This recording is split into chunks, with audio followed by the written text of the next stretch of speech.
आज की वीडियो में क्या खास रहने वाला है मैं आपको बता देता हूं। सबसे पहले इस पर्टिकुलर स्ट्रेटजी में आपको क्या करना है, आपको कोई भी टाइम फ्रेम उठा के काम कर सकते हो आप, लेकिन कंसिस्टेंट रहना बस दोस्त, है ना। और वो डिपेंड करता है कि आपका आपका साइकोलॉजी कैसा है, आपका काम करने का तरीका कैसा है। मैं आपको बताऊंगा मार्केट में वर्क होता कैसे है।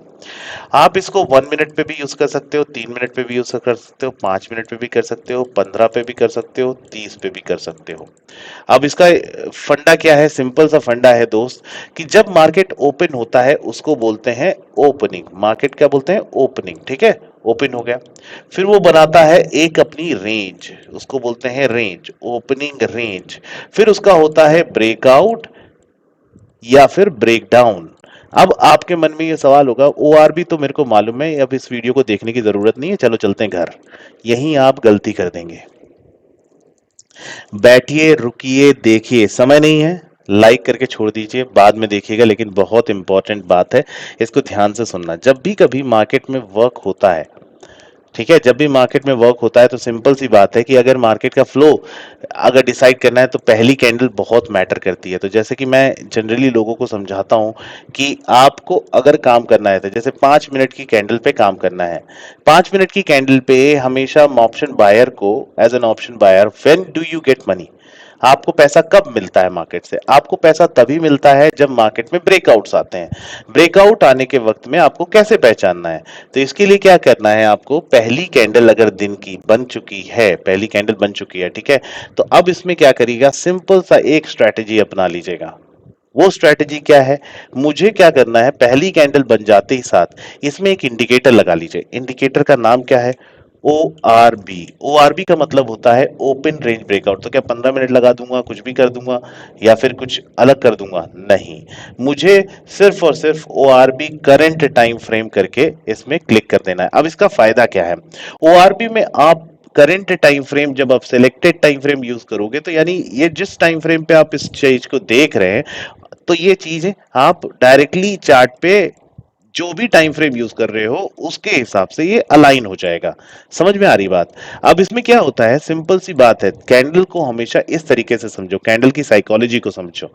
अगर कैंडल पे कोई सिचुएशन बनी है, जैसे ये सिचुएशन है, अब इसमें क्या होगा, एक बायर होगा, एक सेलर होगा, जो इसको इस तरफ पुश कर रहा होगा, इसको इस तरफ पुश कर रहा होगा।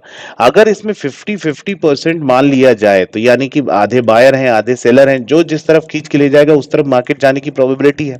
इसका मतलब क्या है कि अगर पहली कैंडल के 50% के ऊपर, 50% के ऊपर आप ट्रेड करते हैं तो मतलब बायर स्ट्रांग है। अगर उसके नीचे ट्रेड करते हैं तो सेलर स्ट्रांग है।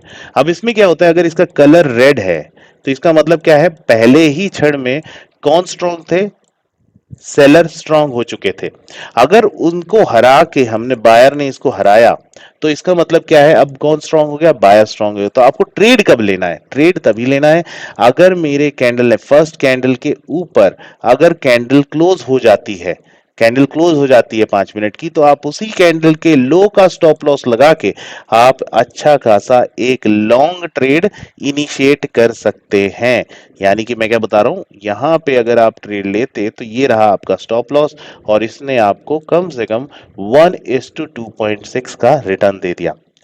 अब होता क्या है, अब मेरी बात समझिएगा, देखिए, अब यहां पे क्या होता है, मैंने बोला पहली कैंडल के 50% के नीचे, 50% के नीचे ही अपन वीक होते हैं। तो आपको करना क्या है, मेरी एक स्ट्रेटजी है जिसमें आप फिब रिट्रेसमेंट लगाते हो पहली कैंडल पे, पहली कैंडल पे फिब रिट्रेसमेंट लगाते हो। अब इसको मैं मॉडिफाई करके आपको कुछ चीजें बता रहा हूं, ध्यान से सुनना।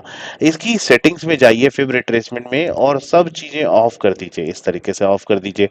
आपको कंफ्यूजन नहीं चाहिए ना चार्ट पे, कंफ्यूजन बिल्कुल भी नहीं चाहिए। मुझे क्या चाहिए, सिर्फ सिर्फ और सिर्फ मेरा 0.5% चाहिए। 0.5% helps you in tracking the market, की मार्केट अगर इस 0.5% के नीचे क्लोज कर चुका है तो आप क्या करोगे, कैसे ट्रेड करोगे? तो आपको क्या करना है, सिंपल सी बात माननी है मेरी। वो बात इस तरह से माननी है कि अगर मार्केट यहां से आने के बाद इसके नीचे क्लोज कर जाता है तो हम स्विंग का स्टॉप लॉस लगा के इसको ट्रेड कर सकते हैं डाउन साइड में। तो आपने शॉर्ट लॉन्ग में भी पैसा बनाया, शॉर्ट में भी पैसा बनाया, समझ में आया? और फिर उसके बाद मान लीजिए कि ये कैंडल है, ठीक है, अब इसमें कैसे ट्रैप होता है बंदा, देखिएगा। बंदे को मैंने क्या बताया, मैंने सिंपल से स्ट्रेटजी बनाई कि भाई मैं इसमें 50% का लेवल ड्रॉ करके रखता हूँ, ऊपर अगर मार्केट निकल जाता है तो मुझे ब्रेकआउट मिल गया, मुझे ट्रेड करना है। मैंने आपको क्या सिखाया कि यार दोस्त आप लॉन्ग पोजीशन ले सकते हो।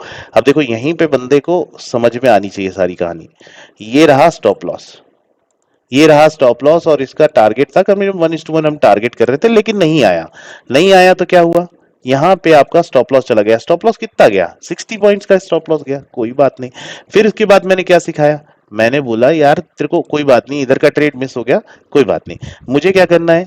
ये कैंडल ने 50% तोड़ दिया, तो मेरा कहना यह है कि अगर इसने इधर नहीं जा पाया तो ये इधर जाएगा, तो क्या होगा, अब मुझे इसमें शॉर्ट पोजीशन ले लेनी है। इस तरह पे मैंने शॉर्ट पोजीशन लिया।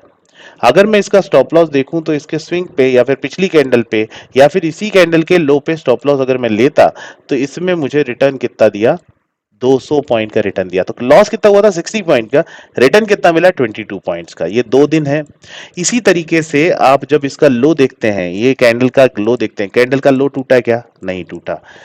नहीं टूटा तो क्या टूटा, इसका हाई टूटा। जैसे ही हाई टूटा, आप यहाँ पे स्टॉप लॉस लगाएंगे, आप अपना रिस्क रिवॉर्ड देखिए, और बहुत ही जबरदस्त रिटर्न्स आप इसमें से इस्तेमाल कर सकते हैं। अब ये बात हो गई 5 मिनट के चार्ट की, यही काम आप 15 मिनट पे कर सकते हो कि भाई 15 मिनट पे जब ब्रेकआउट आएगा, पिछली कैंडल के स्विंग पे स्टॉप लॉस लेके मैं ऊपर की तरफ का ट्रेड ले लूंगा। जब भी ब्रेक डाउन आएगा, मैं पिछली कैंडल का स्टॉप लॉस लेके मैं डाउन साइड का ट्रेड ले लूंगा। जब ब्रेकआउट आएगा, मैं ऊपर का ट्रेड ले लूंगा। जब ब्रेकआउट आएगा, मैं ऊपर का ट्रेड ले लूंगा। अब मुद्दा ये है कि आपको क्या सूट करता है, क्या आप एक स्कैल्पर हैं कि क्या आप एक ऐसे ट्रेडर हैं जो कभी कभी ट्रेड करना पसंद करते हैं। तो अगर आप एक स्कैल्पर हैं, आप एक स्कैल्पर हैं, तो 1 से 3 मिनट का टाइम फ्रेम यूज करिए। जैसे 3 मिनट में अपन इसको इस्तेमाल कर सकते हैं और बहुत जबरदस्त रिटर्न्स अपन यहां से लेके जा सकते हैं। थॉट प्रोसेस बिल्कुल क्लीन रखिए, एकदम क्लीन सोबर, ठीक है ना, तो बहुत बढ़िया पैसा बनेगा। लेकिन एक बात याद रखिएगा, अगर पहली कैंडल के लो के नीचे क्लोज नहीं किया है, ठीक है, तो फिर ये 50% पे पोजीशन नहीं बनती। वो कब बनती है, इसके हाई को क्रॉस करने पे। तो ये कुछ इंपॉर्टेंट पॉइंटर्स हैं जिनका ख्याल रखना है। अब क्या होता है, आपका किस तरफ ब्रेकआउट आ सकता है, कब कब कहां पे कितनी स्ट्रेंथ आ सकती है, उसके लिए आपको कुछ नहीं करना। आप अगर 3 मिनट का टाइम फ्रेम यूज करते हो, तो आपको सिर्फ एक मूविंग एवरेज यहां पे ऐड कर लेना। आप मेरी बात मानिएगा, बस मूविंग एवरेज आपको ऐड कर लेना है। Moving average, simple moving average लगाइएगा, और सिंपल मूविंग एवरेज में एक ही मूविंग एवरेज आप इस्तेमाल करिए स्ट्रेटजी में, वो है 66 का। ये 66 का एमए आपको इतनी हेल्प कर देगा, चाहे आप 1 मिनट पे हो, ठीक है, चाहे आप 1 मिनट पे हो, चाहे आप 5 मिनट पे हो, चाहे आप किसी भी मूविंग एवरेजेस के साथ में इसकी संज्ञा को मिला लीजिएगा। ठीक है, आप इसको ध्यान से देखिए। जब भी कभी मुझे मार्केट में एक ऐसी सिचुएशन दिखाई देगी जहां पे मुझे, यहां पे एक नेगेटिव कैंडल बनी, यहां ब्रेकआउट दिया, लेकिन ये ब्रेकआउट ये 66 मूविंग एवरेज के नीचे था, तो मुझे अंदाजा होना चाहिए कि यहां पे चांसेस ये हैं कि मार्केट जो है ऊपर की तरफ नहीं, मार्केट क्या है, ऊपर की तरफ नहीं, नीचे की तरफ का ब्रेकडाउन दे देगा कुछ देर में। ठीक है, तो आप पे ये डिपेंड करता है कि आप किस स्ट्रैटेजी, किस तरीके से, किस मेथोडोलॉजी से काम करना चाहते हैं। आप 5 मिनट पे काम करना चाहते हैं, आपको सिंपल सा तरीका पता चल जाएगा कि क्या ये इसके ऊपर क्लोज कर गया है, ये फायर कर देगा। क्या ये स्ट्रांग है, बोले हाँ है।